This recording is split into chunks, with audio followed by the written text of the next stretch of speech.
Hello friends, new night online academy में आपका स्वागत है। दोस्तों, सीटेट परीक्षा के दृष्टिगत आज से सोशल स्टडीज़ में एक महत्वपूर्ण स्थान रखने वाले भूगोल विषय का भी प्रश्नोत्तर सीरीज़ हम प्रारंभ कर रहे हैं। इसकी थ्योरी की क्लास ली जा चुकी है, जिसका लिंक इस वीडियो के डिस्क्रिप्शन बॉक्स में आपको मिल जाएगा। बाकी और सारे सब्जेक्ट के भी लिंक आपको वहीं पे मिल जाएंगे, जिससे आपकी परीक्षा की तैयारी होती रहेगी। आपने अगर हमारे चैनल को सब्सक्राइब नहीं किया है तो कृपया सब्सक्राइब करिए और बेल आइकन को भी दबा दीजिए, जिससे आगे आने वाली वीडियोस का लिंक आपको मिलता रहे और आपकी तैयारी चलती रहे। दोस्तों, परीक्षा तो टल गई है, लेकिन परीक्षा टल गई है इसका मतलब ये नहीं कि हम परीक्षा की तैयारी को बंद कर दें। हम सुरक्षित मोड में आ जाए, हम अपनी तैयारी को इतना पुख्ता करके रखें कि परीक्षा जब भी हो हम उसमें विजय हासिल करें, हम उसको पास करें। ज़्यादा समय न लेते हुए आइए हम प्रारंभ करते हैं। जैसा मैंने आपको पढ़ाया है, हमारे लिंक सारे उपलब्ध हैं, उसी से रिलेटेड ये सारे क्वेश्चन हैं। आगे आने वाली सीरीज़ में भी जितने वीडियो आपको पढ़ाए गए हैं, थ्योरी क्लास पढ़ाई गई है, तो आपको सारे की सीरीज़, क्वेश्चन सीरीज आपको मिल जाएगी। आइए पहला प्रश्न लेते हैं। देखिए, पहला प्रश्न है, उत्तरी ध्रुव हमेशा प्रकाश में रहता है। उत्तरी ध्रुव हमेशा प्रकाश में रहता है। 4 ऑप्शन दिए हुए हैं। पहला है 23 सितंबर से 21 मार्च तक, दूसरा है 21 मार्च से 23 सितंबर तक, तीसरा है 21 जून से 22 दिसंबर तक, और चौथा है 21 जून। तो मैंने आपको बताया था, और आपको याद हो तो अच्छी बात है, नहीं याद हो तो आप लिंक में जाके प्लेलिस्ट पड़ी हुई है भूगोल विषय की, आप वहाँ से देखिएगा। इसका बी ऑप्शन सही होगा, 21 मार्च से 23 सितंबर तक। ठीक है। दूसरा प्रश्न है, कर्क रेखा नहीं गुजरती है भारत से, मिस्र से, मैक्सिको से, ईरान से। तो जैसा पता है कि भारत से गुजरती है, मिस्र से गुजरती है, मैक्सिको से भी गुजरती है। कहाँ से नहीं गुजरती है? तो ईरान से। ऑप्शन डी सही।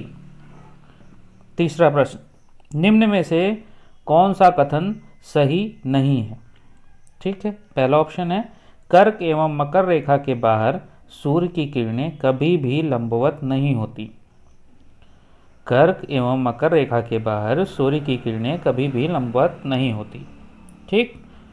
दूसरा है, ध्रुवों पर 6 महीने का दिन होता है।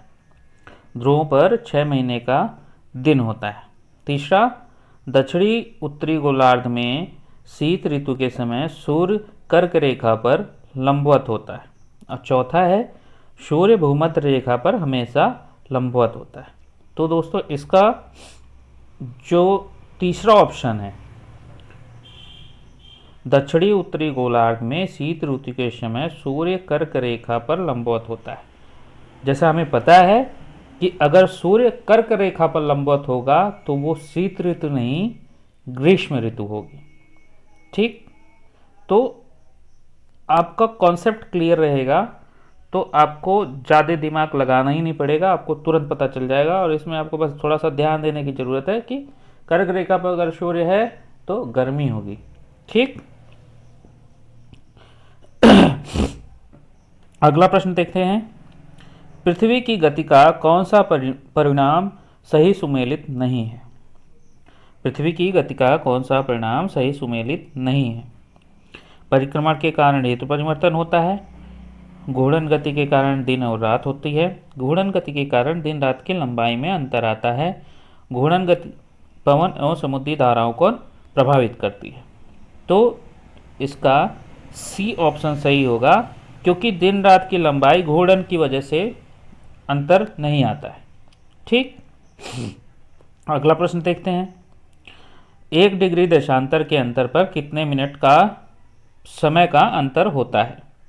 ऑप्शन है 12 मिनट, 4 मिनट, 10 मिनट, 2 मिनट। तो उत्तर होगा 4 मिनट।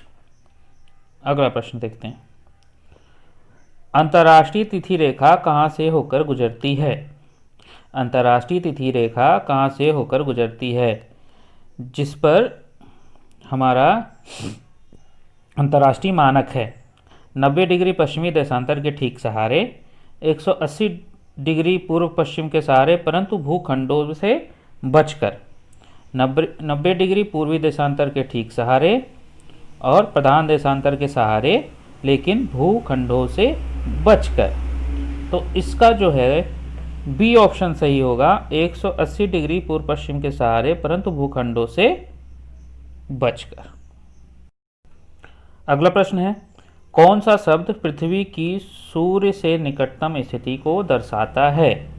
मतलब कौन सा ऐसा शब्द है जिससे पृथ्वी से सूर्य की निकटतम स्थिति मतलब नज़दीकी को बताता है? इसमें से इन चारों ऑप्शन में से कौन सा ऐसा शब्द है?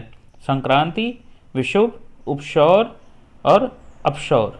तो उपसौर सही ऑप्शन है। किस दिन पृथ्वी से सूर्य की दूरी निकटतम होती है? अगला प्रश्न है, किस दिन पृथ्वी से सूर्य की दूरी निकटतम होती है? 3 जनवरी, 22 दिसंबर, 21 मार्च और 4 जुलाई। तो इसका आंसर सही होगा 22 दिसंबर। अगला प्रश्न देखते हैं, विषुवत रेखा से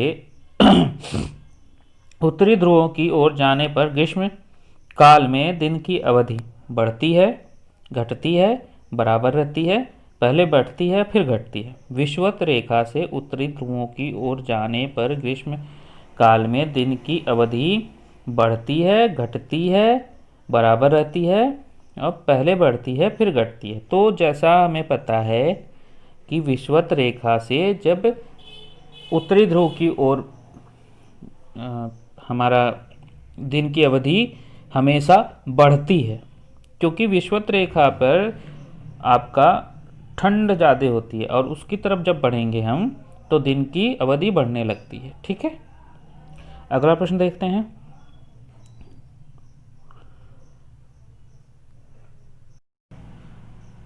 किस जगह से प्रधान मध्याह्न रेखा गुजरती है? ऑप्शन है Greenwich, Perth, Greenland, Sydney. Greenwich, Perth, Greenland, Sydney. Answer होगा इसका ग्रीनविच। अगला क्वेश्चन, किस देशांतर से भारत का मानक समय निर्धारित किया जाता है? 80 डिग्री पूर्वी देशांतर, 90 डिग्री पूर्वी देशांतर, 23.5 डिग्री पूर्वी देशांतर और 82.5 डिग्री पूर्वी देशांतर। इसका सही आंसर होगा 82.5 डिग्री। अगला क्वेश्चन है, 1 डिग्री देशांतर की सर्वाधिक दूरी कहाँ पर होगी? 1 डिग्री देशांतर की सर्वाधिक दूरी कहाँ पर होगी? 45 डिग्री अक्षांश पर, मकर रेखा पर, विषुवत रेखा पर, कर्क रेखा पर। इसका सही ऑप्शन होगा विषुवत रेखा पर। अगला क्वेश्चन, ग्रीष्म तथा शीत ऋतु में किस कारण दिन की अवधि में अंतर आता है? पृथ्वी के कक्षा में भ्रमण से, पृथ्वी के दूरी पर झुकाव से, पृथ्वी के दूरी पर भ्रमण से।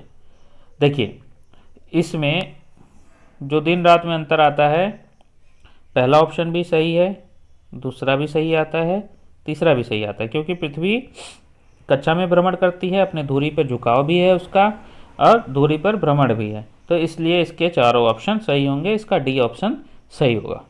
अगला क्वेश्चन, निम्नलिखित में से कौन सा कथन सत्य है? भूकंप की तीव्रता सबसे अधिक अधिकेंद्र पर होती है।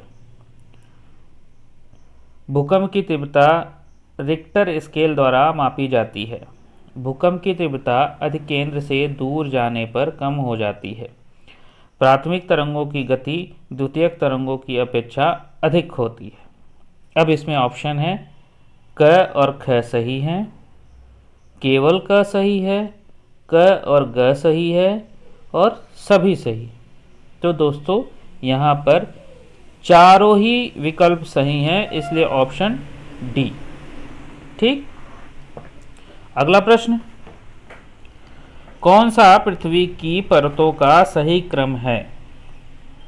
कौन सा पृथ्वी की परतों का सही क्रम है? दोस्तों ये बहुत महत्वपूर्ण प्रश्न है और सिर्फ सीटेट, यूपीटेट या सुपरसेट या इस शिक्षक पात्रता परीक्षा के लिए नहीं, ये सारे ही गवर्नमेंट जॉब के लिए दृष्टिगत ये बहुत महत्वपूर्ण प्रश्न है। और इसमें से जितने भी पीछे मैंने बताया ये आपके जैसे अभी लेखपाल की वैकेंसी हो सकती है आए, और बाकी इस तरह की जो छोटी मोटी सरकारी नौकरियां हैं इन सब के लिए ये सारे ही प्रश्न बहुत महत्वपूर्ण हैं। तो अगला प्रश्न हम देखते हैं, कौन सा पृथ्वी की परतों का सही क्रम है? ए है सीमा निफे सियाल, बी निफे सियाल सीमा, तीसरा सियाल सीमा नीफे, और डी सीमा सियाल नीफे। तो इसका सही ऑप्शन होगा सी, सियाल सीमा नीफे। अगला देखते हैं, पृथ्वी का आंतरिक कोर किस अवस्था में पाया जाता है? कठोर, तरल, गैसीय, प्लास्टिक। तो आंतरिक कोर जो है पृथ्वी का वो प्लास्टिक है। अगला क्वेश्चन है, निम्नलिखित में से कौन सा जोड़ा गलत है? सिलिका एवं मैग्नीशियम सीमा, सिलिका एवं मैग्नीशियम मैग्नीज सीमा, निकेल एवं फेरस नीफे, सिलिका एवं एल्युमिनियम सियार। तो इसका बी ऑप्शन सही है, सिलिका एवं मैग्नीज सीमा। अगला क्वेश्चन, भारत का कारोबार किस प्रकार के पत्तन का उदाहरण है? तेल पत्तन, port on call, packet station, navy पत्तन। इसका जो है डी ऑप्शन सही होगा, कारोबार जो है वो नेवी पत्तन के लिए उदाहरण है। भारत किस अक्षांश के मध्य स्थित है? भारत किस अक्षांश के मध्य स्थित है? 4 विकल्प दिए हुए हैं, इसका बी ऑप्शन सही है। ठीक, जैसे ये इस तरह के जो तथ्य हैं ये आपको याद होने चाहिए। ठीक है, जो फैक्चुअल चीज़ें हैं जिनमें अंकीय गणित है, अंक दिए हैं, सन है, तिथियां हैं, आंकड़ा है, ये आपको ज़बानी याद होना चाहिए। ठीक है, इसमें तो अगर आपको याद है, देखिए क्वेश्चन में क्या होता है ना, आखिरी में जा आके एक आध अंक इधर उधर कर देते हैं, बाकी पूरा डिजिट सेम रखते हैं, आखिरी में आके एक आध अंक इधर उधर कर देंगे तो आप लोगों को दिक्कत हो जाएगी। इस वजह से आप हमेशा जब आंकड़ों की बात हो तो वो एग्जैक्ट याद हो। भारत की संपूर्ण अंतर्राष्ट्रीय स्थल सीमा कितनी है? 15,100 किलोमीटर, 15,300 किलोमीटर, 15,200 किलोमीटर, 15,150 किलोमीटर। मैंने आपको बताया है 15,200 किलोमीटर अंतर्राष्ट्रीय स्थल सीमा है। ठीक, अगला क्वेश्चन, क्या कारण है कि भारत की तटरेखा पर अच्छे बंदरगाहों का अभाव है? भारत की तटरेखा जलोढ़ मिट्टी की बनी है, भारत की तटरेखा लाल मिट्टी की बनी है, भारत की तटरेखा सीधी तथा सपाट है, लंबी तथा गहरी खाड़ियाँ हमारे तटरेखा से मिली हुई हैं। तो भारत की जो तटरेखा है वो सीधी तथा सपाट है, इस वजह से अच्छे बंदरगाहों का अभाव है। ठीक, अगला क्वेश्चन, भारत का देशांतरीय विस्तार क्या है? देखिए फिर आंकड़ों की बात, और इसका सही ऑप्शन है बी, और ये चीज़ें आपको याद होनी चाहिए। ठीक है, अगला, कौन सी रेखा पाकिस्तान तथा भारत की सीमा निर्धारित करती है? भारत की कौन सी रेखा पाकिस्तान तथा भारत की सीमा निर्धारित करती है? 65 डिग्री पूर्वी, देशांतर धुरण रेखा, 65 डिग्री अक्षांश, और रेडक्लिफ रेखा। अंग्रेज अधिकारी रेडक्लिफ के नाम पर जो पाकिस्तान और भारत की डिवाइडिंग लाइन है वो रेडक्लिफ लाइन है। ठीक, अगला क्वेश्चन है, भारत में स्थित हिमालय की सर्वाधिक ऊंची चोटी कौन सी है? Mount Everest, Kanchenjunga, Annapurna, K2। देखिए वैसे तो माउंट एवरेस्ट है, पर यहाँ प्रश्न में है भारत में स्थित, तो भारत में स्थित है कंचनजंगा। अगला है, भारत एवं चीन के बीच अवस्थित सीमा रेखा को कहा जाता है? डूरंड, मैकमोहन सर्किल और रेडक्लिफ। तो इसका सही ऑप्शन है मैकमोहन रेखा। दोस्तों आज के लिए इतना ही क्वेश्चन का वीडियो है, अगला ही बहुत जल्दी आएगा। आप लोगों को वीडियो कैसा लगा कमेंट बॉक्स में ज़रूर बताइएगा, और भी आपके साथ के जितने लोग हैं तैयारी से जुड़े हुए, उनको ये वीडियो आप शेयर करिए, फॉरवर्ड करिए और उनको भी हमारे चैनल के साथ जोड़िए, जिससे आगे आने वाली सारी वीडियो का लिंक आपको मिलता रहे और आपकी तैयारी पुख्ता होती रहे। धन्यवाद।